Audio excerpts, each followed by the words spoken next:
Okay, everyone, I think we'll get started. Thank you so much for being here so very early in the morning for some of you. It's nice to see you all. My name is Dr. Sarah Dalton, and I'm going to be presenting with two of our wonderful doctoral students who I'm going to let introduce themselves in a minute. Our presentation is called Using Online Modalities for Graduate Support and Mentorship During Challenging Times. And we're going to talk all about what we think you can do to help support your graduate students kind of no matter what is happening. Our objectives for today are to identify the unique needs of graduate students and how we can provide support and mentorship to them. We're going to discuss how faculty, staff, advisors, and administrative positions can best support graduate students through online modalities. And we're going to implement practical strategies for meeting with graduate students, being supportive, providing career suggestions, and serving as mentors for this population of students. And we're really hoping by the end of our time today, you really leave with some practical suggestions that you can bring back to your department or your colleagues or your program. So our presenters, as I said, my name is Dr. Sarah Dalton, and I'm an assistant professor here at the Chicago School. I teach in both the CMHC master's program and the counselor education and supervision doctoral program. And I also am a licensed clinician and I have a private practice. I primarily serve the LGBTQ community and offer sex therapy in my private practice. And I'm going to turn it over to Heather. Good morning, everyone. My name is Heather Deshane. I am a PhD student with the Chicago School of Professional Psychology, working on my doctorate in counselor education and supervision. I also completed my master's with the Chicago School last April and completed the clinical mental health counseling degree. I work full-time as a substance abuse counselor in an opioid treatment facility. We do medication-assisted treatment, so I do a lot of group therapy and a lot of individual. And then I also work in private practice as well. My areas of interest are LGBTQ plus counseling and substance abuse and co-occurring disorders. Good morning, everyone. My name is Andrea Horbrick/Walton. I am also a PhD student here in the doctoral program for counselor education and supervision. I am licensed in two states, Illinois, as well as Indiana. And my areas of interest include supervision, working with students and working with individuals that struggle with anxieties and depression. And I am just so happy to be here and to help all of you guys with these various modalities. All right, so let's get right started, okay? For many, 2020 has been a challenging year. I know for me, trying to manage my own anxieties around COVID and just the racial climate and the political and everything that has been going on has been very frustrating. Let's just think about it, right? The food and just resource shortage that we experienced. I don't know about you, but you guys might be able to put it in the comments. You know, the search for toilet paper was a real thing. I don't know about you, but that was frustrating, you know, and it was just so overwhelming. But as a student, trying to navigate these intricate parts of life, it was overwhelming. Our experience, their story. Here are some statements from graduate students who were surveyed on their experience of support and stress during the COVID-19 pandemic. So I'm not going to read all of them, but I do want to highlight at least two. So the first one, it states, I have never felt so depressed and anxious and inadequate. Each day I struggle to maintain my own level of productivity. I feel like I have no support from my advisors or institution. The graduate school culture feels so toxic that even my peers and I have trouble admitting to each other that we are struggling with productivity because there's so much guilt and anxiety. Another student stated, being an international student, I used to fund my living expense through my campus job. However, due to the loss of that job, I have to ration my food and worry about my housing expense. I'm facing difficulties of managing my living expense, and I'm waiting for the university to open in the fall so I can get back to work and manage my living expense. We wanted to share these statements with you to create a framework to understand the needs of graduate students. It is my philosophy that before we can support and mentor, we first must understand. Next slide. As we look closer at the shifts in the past year, they cause significant challenges, changes, and stressors. The previous survey of participant statements was conducted by Ogilvy and colleagues in 2020. They surveyed about 3,500 graduate students from 12 US public research universities. They found that for mental health, 32% of symptoms were consistent with PTSD. 33 of the graduate students surveyed experienced moderate or high levels of anxiety, and 34% experienced moderate levels of depression. And 67% reported low well-being. Let that sink in. That's almost half. Food and housing insecurity. More than 1/4 of graduate students indicated some level of food and housing insecurity. For parents and caregivers, more than 18% of graduate students participated in parenting and caregiving responsibilities. Of those parents, half reported that they're caring for their children themselves most of or all of the time. And let's look at institutional support.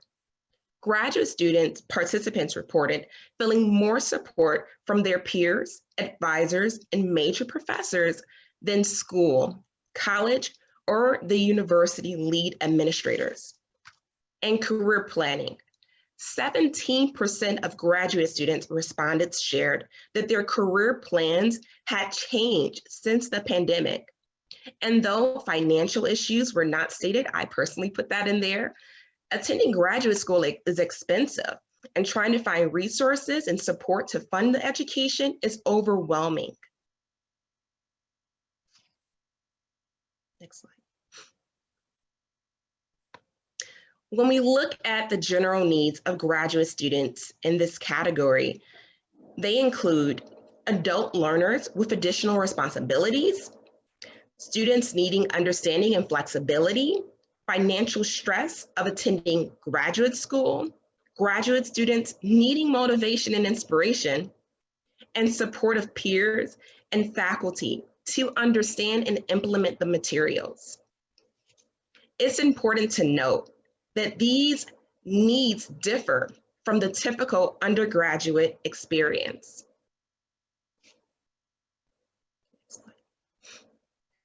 Conceptualizing the graduate student needs within the context of the last year and this year, what do we need? I don't know if any graduate students are in the room, but feel free to use the chat room. We want this to be engaging, so feel free to comment if you guys want. But what do we need? We need flexibility, understanding of trauma and racial justice issues in graduate school, illness and grief. All these things need to be considered, as well as additional concerns and responsibilities. For example, childcare, full-time K-12 schooling. Yes, all of the above. I see you, Ebony. Loss of income, financial hardships, worry about is the school going to be able to stay open, and concerns around food and resources. Is the school going to be able to continue the program? Am I going to have to transfer my credits? And if I transfer my credits, are my credits going to even be transferable? All these things was running through our mind 2020 and 21 regarding the pandemic and the life challenges that we all experience as graduate students. It wouldn't be a presentation if we did not have an activity, right? So I encourage you to try this activity. However, if you don't feel comfortable, please, there's no pressure to participate.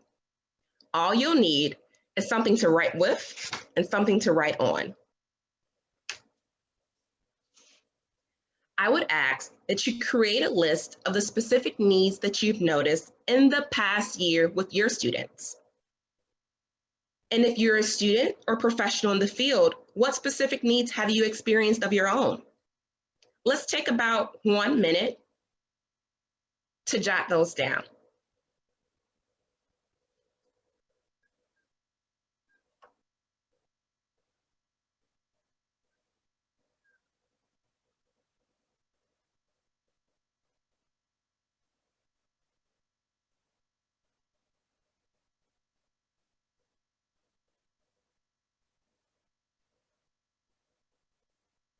Okay, I know I said 1 minute, but silence, right? So no, I'm not going to ask you to share your specific needs in the comments, but if you want to, you can. But what I will ask you to do is now circle the needs that were different this year than previous years.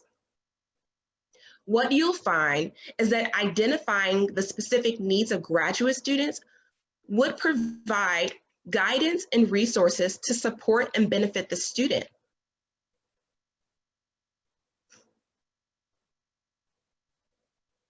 Next slide. Maybe before we move on, because the next section is going to be on a trauma-focused lens, which I think you all benefit from, but we wanted to just sort of talk a little bit about some of the things that we have noticed. Andrea as a student, Heather as a student, and myself as a faculty member and also an advisor. And if you do want to jot things down into the chat, that would be wonderful. But this year has really, really been so stressful for all of the needs and the reasons that were mentioned in that survey, but then also just our own experiences.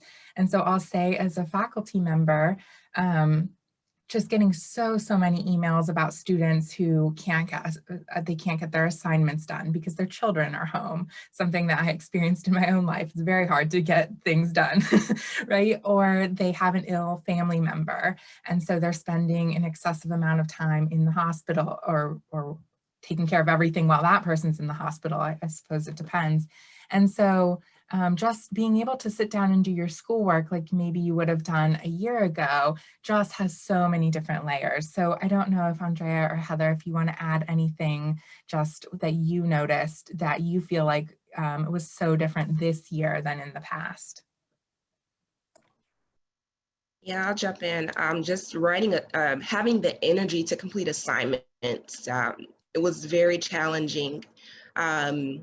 Just even showing up for supervision. At the time, I was supervising 6 graduate students, and being able to show up, to put a face on, and be able to present myself even when I was struggling with the whole George Floyd and everything that was going on. It was hard. It was overwhelming. There were some times where I remember I had to stop and just say, okay, I need a minute, put myself on camera and just kind of wipe my tears just due to the overwhelming feeling of just life. Yeah, and I'll piggyback off of what Andrea was saying as well. I was an online CMHC student. So I was sort of already acclimated and adjusted to being online. But then 2020 hit and everything changed. And I felt like there was a little bit of a balance or an imbalance that happened. I was at the tail end of my CMHC program and everything just got thrown into the air as far as like taking my final exam for the NCMHCE. Testing centers were closed, so we couldn't do that. So in addition to taking the NCMHCE, which I'd already paid for and registered for months earlier, I also had to now do a comps exam. And because of everything shutting down very last minute, we had a week notification like, hey, your comps exam is next week. And that was very, very stressful because this, my whole academic 3-year journey for my master's kind of hinged on this one exam. But, just like, Andrea was saying, like being able to just show up for, I was in my internship too at that time for supervision. Some nights was exhausting. I was working from home at that point as well. So for me, there was no break or no like difference between homework and school. It was all the same. And so I really, my mental health really struggled during that time. Just emotionally, I felt a lot of anxiety, a lot of depression. I ended up going back into counseling myself just to deal with some of those things. So it was a huge difference versus the year before where, you know, I had very distinct environments, but I no longer had that anymore. That was a big struggle for me. Thank you both for adding that. And then we also have Mason, hi Mason, who said that consistency and stability more than ever was really, really important in the past year. And that's in all the ways, right? Faculty, you want your peers to be there, you want the university to show up, all of that. And then Ebony wrote grace, just having the grace to have extensions and accommodations informally. And we're going to talk a little bit about that as well. And, you know, one thing that we didn't super identify is the many challenges of the last year. I think we kind of assume that you all know what those are because you've lived them as well. But we're talking about COVID and the pandemic and not having access to all of the things that we typically have. And then we're also talking about major social justice issues, George Floyd. We saw such an focus in our program on race, as we always do, but I think just giving time and space to that issue in the past year is also sort of what we're talking about. And we're gonna identify more ideas as we move on, but I think it's important that we kind of have all of these areas of the past year in mind. Mhm. Okay, great. We're gonna move on to Heather now. Hopefully we will. There we go. So we're going to talk a little bit about why it's important to use a trauma-focused education framework. And this goes back to what Andrea was saying earlier and what she highlighted about students experiencing these symptoms of post-traumatic stress disorder, the increased anxiety and depression, or just that general overall low well-being or just not feeling very great. And so that's why we focus on that trauma-focused process to address these concerns that the students are having and to be able to provide exactly what it is that they need during this time. And it's funny, Dr. Dalton mentioned this, but about the different stressors, but you know, in my research, I actually came across a study conducted by the American Psychological Association in 2020 of the top stressors from the year. And it's really interesting to go back and look at it because they do it quarterly. And so to see how the stressors change throughout the year was really interesting. But of course, the top stressors last year included coronavirus, obviously, and then everything that comes with coronavirus. So stress over economy and work, over the government's response to the pandemic, access to basic needs like toilet paper. I'm sure we all remember the great toilet paper crisis and shortage of 2020. But also on top of that, it was other stressors included healthcare, mass shootings, climate change, global warming, discrimination, the Me Too and the Black Lives Matter movements. And then of course, managing distance learning. And, that's what we're here to focus more on is, the transition from, if you were completely on ground to the online program, or a lot of parents, like Dr. Dalton was saying, struggling with moving to an online format. For me, what a lot of my clients struggled with that as well. It's like, how do I manage and balance working full-time all the time myself, but also helping my kid who is struggling with distance learning at this point. And so that's what we're going to talk about on the next couple of slides. And so the first thing we want to focus on is safety. Like, students have to know, they have to feel that they are going to be protected from harm, and that the institution, the university, and faculty and staff are ensuring this as well. Earlier, we highlighted some of the concerns that students had, whether it was the loss of income from working on campus. How does that transition to working online? A lot of times it doesn't. Food insecurity, like the example that we read about earlier, inability to pay bills, illness, and death within families. A lot of students over the last year have experienced this, whether they've been sick themselves or they've had a family member who's gotten sick or who has passed away. And so to meet this need, faculty, staff, and even other students need to reach out to each other and reach out to students and provide that space to be able to just talk and process about what it is they're going through and what safety concerns they have. And then even coming up with like a safety plan could be very beneficial. With each other or with students, and then create virtual ways for students to connect to not just each other, but with staff and faculty and with the university as a whole. A lot of things have moved and transitioned to being very social media based. And so having those platforms where, whether it's Instagram or Twitter or Facebook, where, the university and faculty and staff can put out information is really, really helpful, because it helps students to stay informed about what is going on with the university, or even pamphlets and stuff through the university or the institution's email can be really beneficial. That was what helped me kind of stay on track with things last year, is the Chicago School is great about putting out information, and that helped me a lot. And then connectedness. One of the things that I talked about a lot this past year with my clients in general was just staying connected with each other. When we're not in person and we're not face to face with each other, we lose that sense of companionship, camaraderie, just feeling generally connected with one another.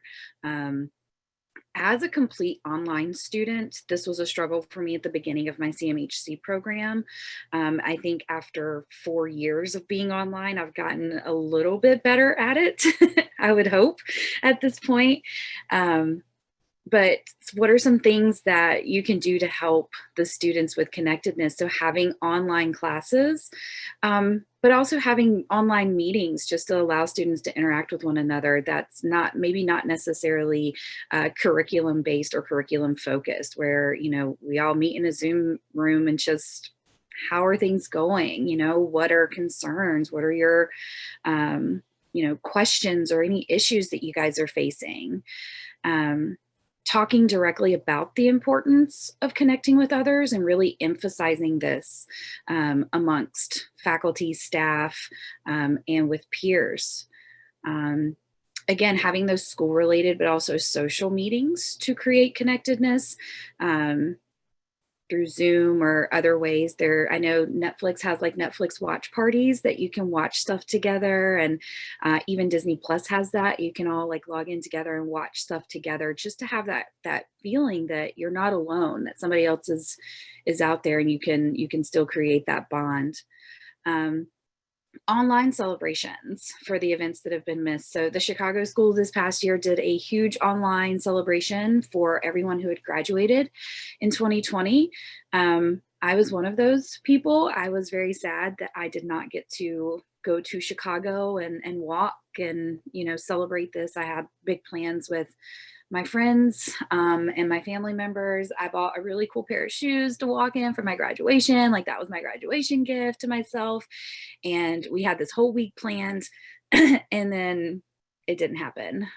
So I was very sad about that, but it was still nice to have that online celebration, to feel recognized, and to feel that accomplishment, and to the school itself did a big thing, and then we had a departmental one as well, and that was really great, to not only have that connection with other people who went through the same thing as me in 2020, but to connect with even faculty and professors that I'd had in the past throughout my program. And that was wonderful, and to just catch up about life. Where are you now? How are things post graduation? That kind of thing. And then having faculty and advisors that answer their phones and their emails, so important. If I'm sending out an email, asking for help or, voicing my concerns, it is so important that we have people in place who are going to respond, in a timely manner, and get back to us pretty quickly. That makes us as a student feel like we are being heard and that we are cared for. And then hope. I think that's been kind of a prevailing theme over the last year, is just trying to find hope that we will make it through whatever it is that we're going through. And so to meet this, offering support or offering opportunities for peer support and counseling. So either meeting with other students, having support groups, EAP through the college, or going through the counseling center, if a counseling center is in place. Encouraging fresh air and to get up and move whenever you can. That was one of my struggles last year. Again, I had that no distinction between work, home, school. I would get up in the morning, go to work. I would do supervision in the evening, and then I was just home. And I needed to encourage myself to get up and actually go outside every now and then, remember that there is an outside world that still exists outside this window. Encourage students to discuss things that bring them hope. One of the things that I practice with in my own clients is practicing gratitude and being mindful and intentional of the things that we enjoy. What are the things that we do like doing that make us feel good? What brings me hope at the end of the day? And then helping students identify strengths to instill that hope. What are you good at? What are some things that you want to try? That was one thing I focused on last year, is, okay, well, I'm home a lot now, so I've got maybe a little bit more time to do certain things. What is something new I want to do that I haven't tried before? A lot of people started baking last year. Saw a lot of TikTok videos and Instagram videos about baking bread. And in the chat, Ebony said getting outside was helpful for me too. Me as well. I have 2 small dogs, and so I would try to take them on a couple of walks when I was working from home, and they loved that. We have a yard, and usually just let them run around out there, but yeah, getting outside was really beneficial. So these are just some of those things that the institution, the university itself, and faculty and staff, and even peers can do to help each other. In my PhD program, our cohort, we have group chats, and we all have each other's phone numbers so that we can text each other or FaceTime. Or just have Zoom meetings just to talk about stuff. And like, hey, Mason is in here. I actually messaged him the other day and was like, hey, I have an ethical maybe dilemma / concern. Can I reach out to you? And so really encouraging students to have that connectedness and that camaraderie with each other has been a huge, huge benefit, at least for me.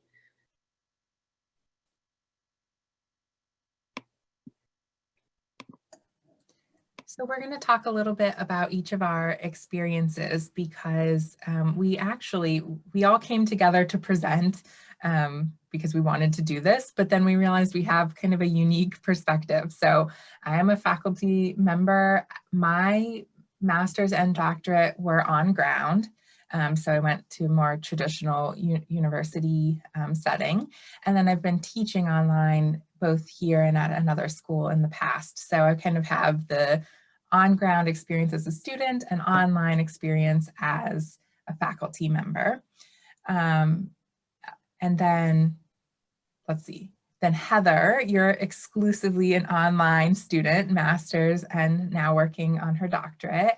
And Andrea was on ground and then now is online. So I'll let them explain their experiences, but it's kind of interesting because we have 3 different perspectives. So of course, as a faculty member who's involved in the planning of events and trying to support the department, I hope that we're doing a good job with reaching out to our students. But of course, it can be challenging.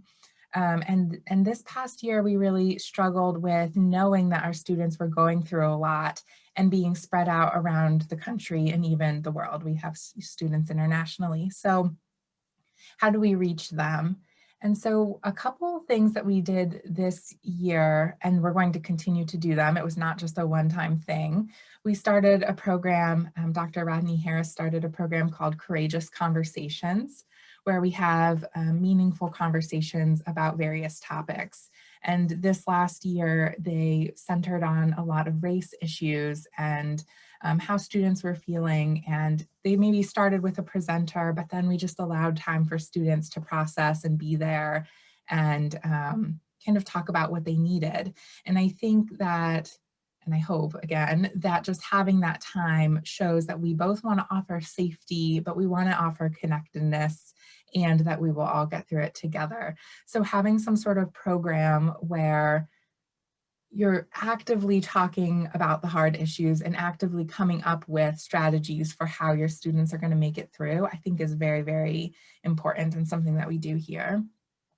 And another idea that we do every term is we have a town hall meeting, which many of you know because you're involved. But our town hall meetings, everyone in the whole entire department is invited. And we, again, either have a speaker or we talk about important subjects that are going on, and every single person is invited. So it is connected. I always love it. Like 150 people attend usually. And it's just like a really nice way to see each other. And maybe at that meeting, because it is pretty big, we're not having as many kind of heart-to-hearts as maybe the Courageous Conversations, but it is a nice sense of community. And then just one more thing I want to talk about from my perspective, and then I'll let the others go, is the Chicago School really, really does a great job of sending out information, as was mentioned, but it always has some sort of action plan and resources. And so it's not just kind of a nice statement that we support one another or our students or our faculty, but it is like, here are, I don't know, you guys know those emails probably have 50 resources. And so you just have so much stuff to use, and you can use it with your clients and obviously in the academic environment as well. So if I were encouraging you all to go back to your departments with something tangible, I really think it's when you put out those letters of support or statements against hate crimes and all of the things that have been happening, you put those statements out there, which is very, very important, but you also supply your students with valuable resources. I think that is a really, really important thing. So I'm going to pass it on to the two of you.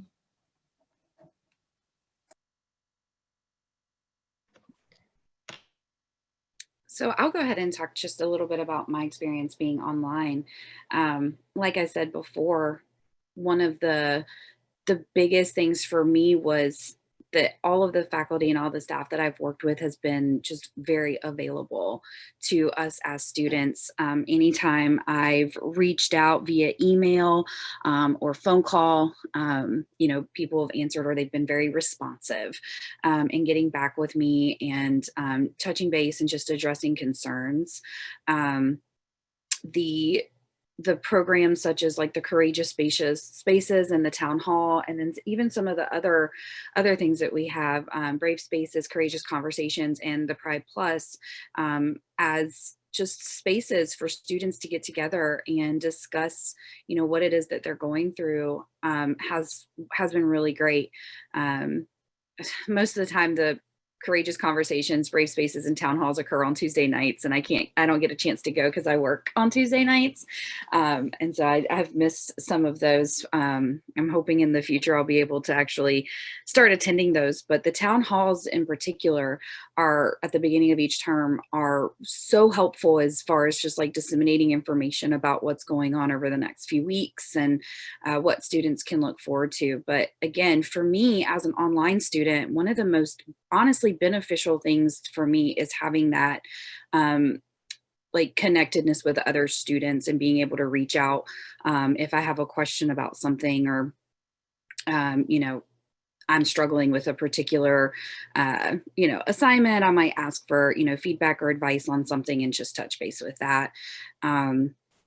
As an online student completely, I think for as far as like what faculty and universities can do to promote that sense of safety is just what I highlighted earlier, is putting out that information about what's going on, so that we don't feel like we're left in the dark about things. Just talking about those action plans. I get so many emails every day from the Chicago School about what's going on campus, online. And sometimes it's like, it is frustrating, like, oh gosh, another email, but they're helpful. There's a lot of information in there if you actually, sit down and get a chance to read them. Having support staff in place, through the CMHC program, we had Colleen, who was fantastic. If we had questions about things, we could reach out to her. And then another thing that I really liked that the Chicago School has done is pairing PhD students with master's level students through both residency and through supervision to make those connections and build that support. I think that's been really helpful. As far as like how to continue to engage in class and activities, again, just having those meetings online with one another, reaching out for support. Like I said, we have that group chat with all of us in it, and we do reach out and ask each other, like, if we have a question about something, or sometimes just to say, hey, I'm struggling today, can somebody send me a funny meme and cheer me up a little bit and make me feel better. And that's been super helpful. I think again, as a completely online student, I did do my undergraduate on campus. And so to go from that to a few years later doing an online program, it was an adjustment. But having staff and, classmates who were, very open and willing to, work with us and our schedules and accommodate as much as possible has been really, really helpful. Some practical things that I think faculty could do is create a sense of community. Transitioning from the Chicago on ground to online, it was an adjustment. Like Heather stated, I have never attended school online. Every institution I've been at was always on ground. So just transitioning that community, that I could just see somebody sitting in the chair next to me, that wasn't there anymore. It was just me and a screen. And sometimes a screen might create distance, but creating a sense of community helps break down that barrier of distance and helping students feel more involved and feel like they belong. And the Chicago School does a really great charge of doing that, especially with the various groups that we have. We have Brave Spaces for Diverse Students, and we have a group that runs every first or second Saturday, I believe, on trusting the process.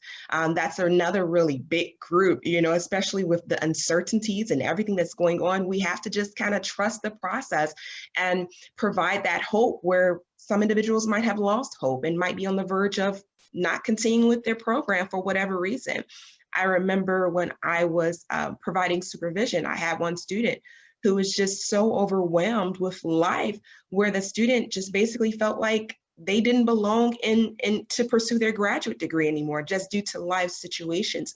So providing a sense of community goes a long way, and sending out those text messages of saying, hey, call me if you need me, email me, I'm here. Having an open door policy is really important.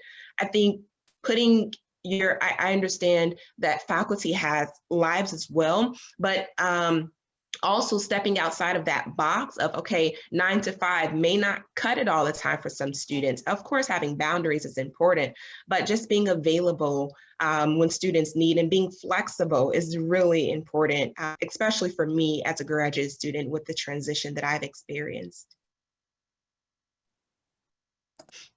Really great. And I forgot to change the slide while I was talking, but I thought that maybe I would just answer the last question, which is instilling hope while teaching or supervising. And maybe some of you are teaching or supervising or trying to reach out to students in your roles. I think the biggest thing is showing up and responding.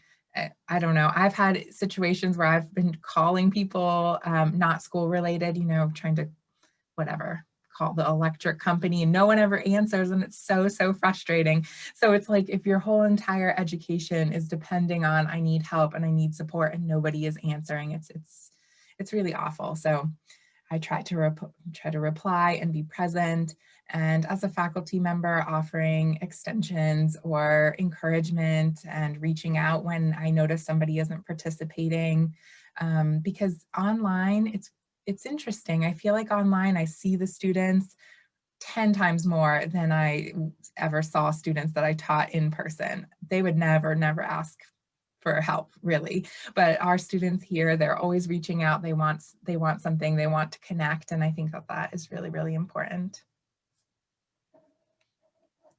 Let's see here.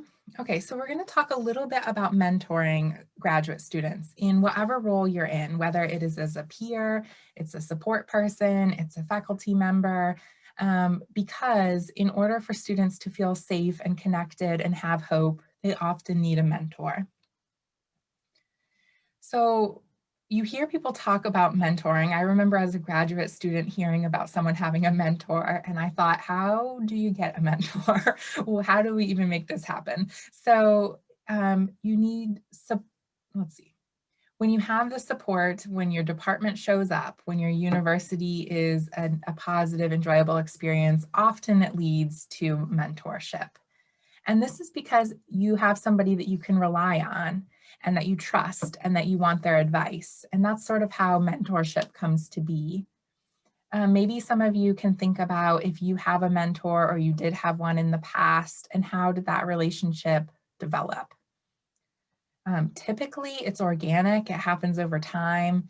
It might be your faculty advisor because you meet with them every single term, or it might be your thesis or your dissertation chair because you meet with them and make so many edits on your work, and they help guide you.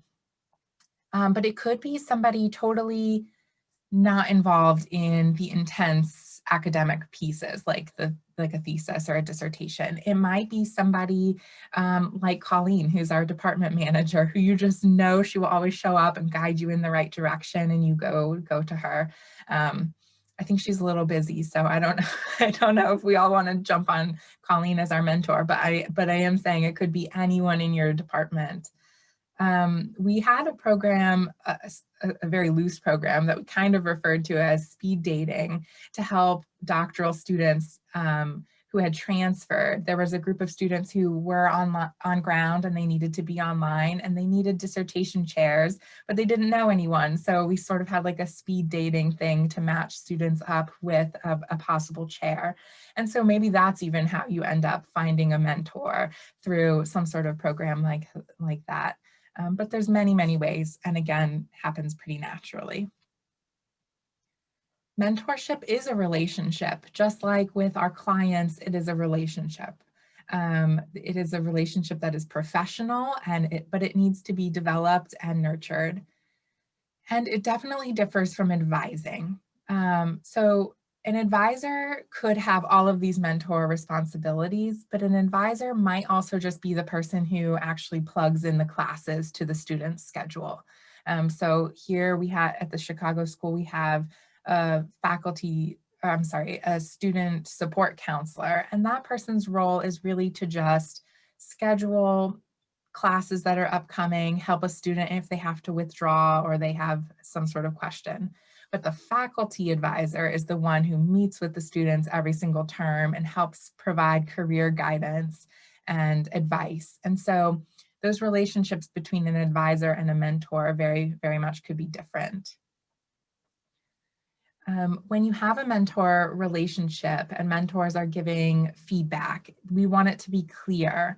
We want to quickly give the feedback that the students need. We want to talk about how often I'm going to reply or how often we need to meet, because a mentor cannot be available 24/7. There's always professional boundaries. So something like, if you send me your dissertation chapter, I will reply within 2 days with substantial feedback. Or set up a meeting and I'm happy to meet with you during these hours, right? So there are very clear guidelines about that. Mentors need to provide time for advice and career guidance. And so in this study that is quoted here, 49% spent less than an hour per week with their mentor. And so that really, it could be enough for some people, but it very well could not be. They might need a little more coaching, guidance, suggestions, talking about life and career. And if you're only meeting 30 minutes every week or every other week, that might not be enough.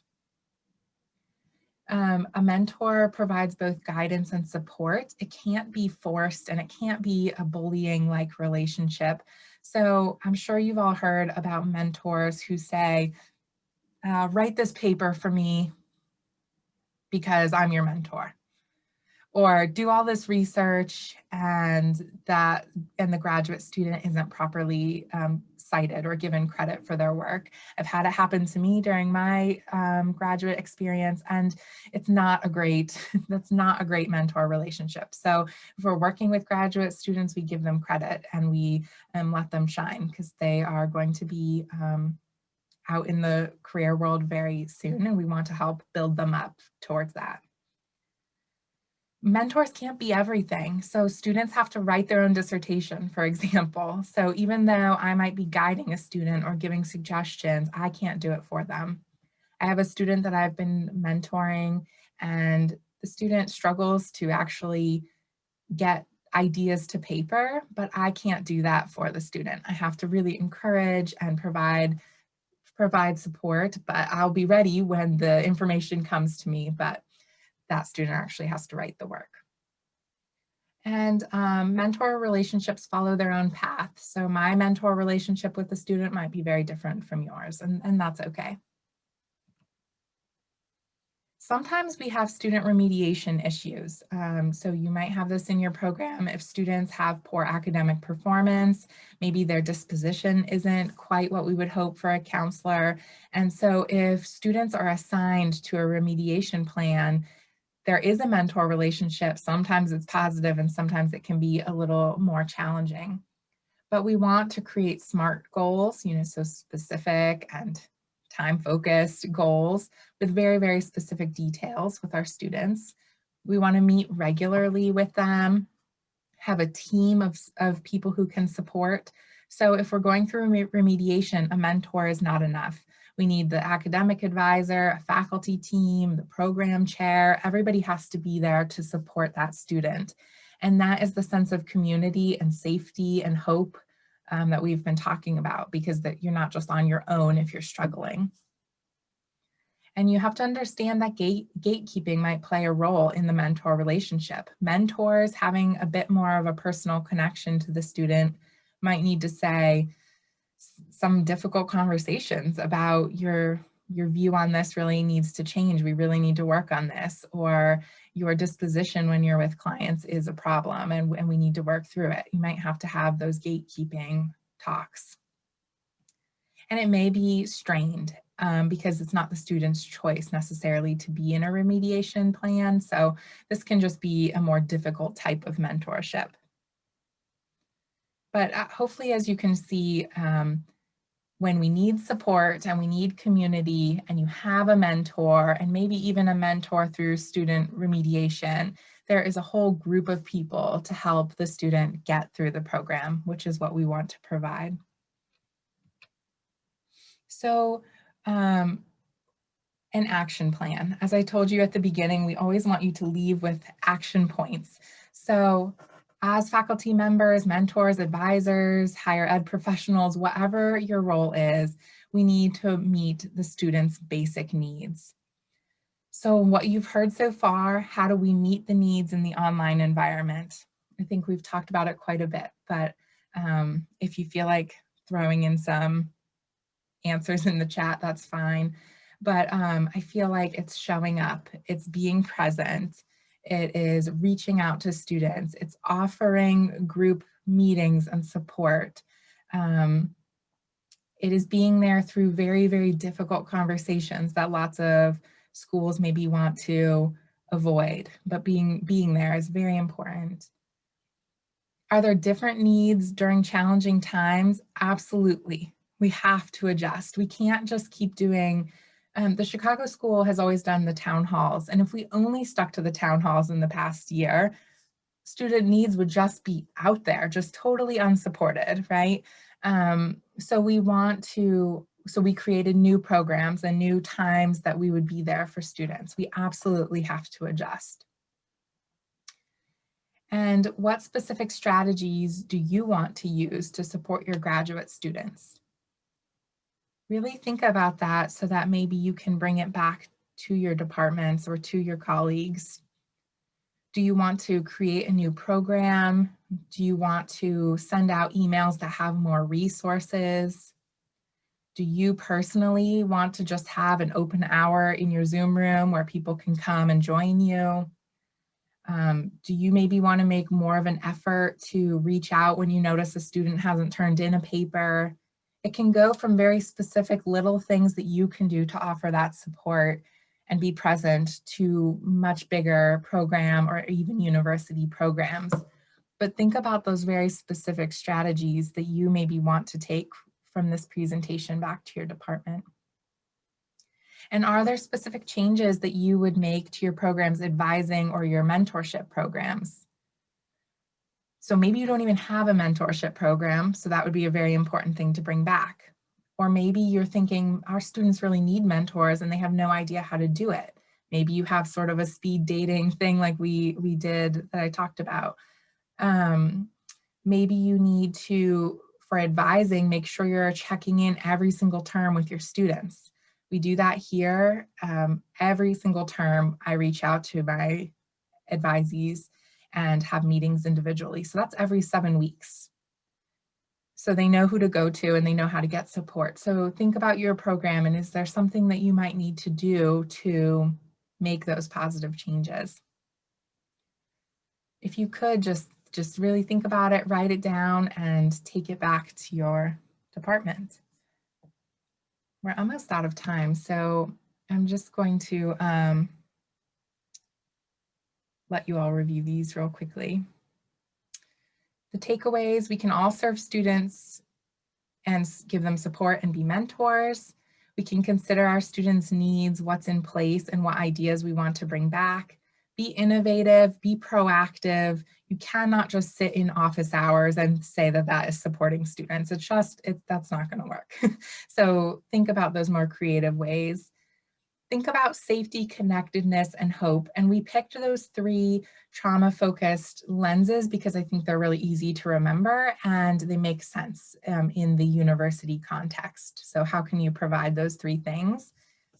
And remember that support is very, very relative. It looks different to each student. Each student needs something different. So you're going to have to continue to adjust. And here's all of our resources. If you have any questions, you can jump in, say them. I'm going to stop sharing. You can jump in or put them in the chat and we're happy to answer them.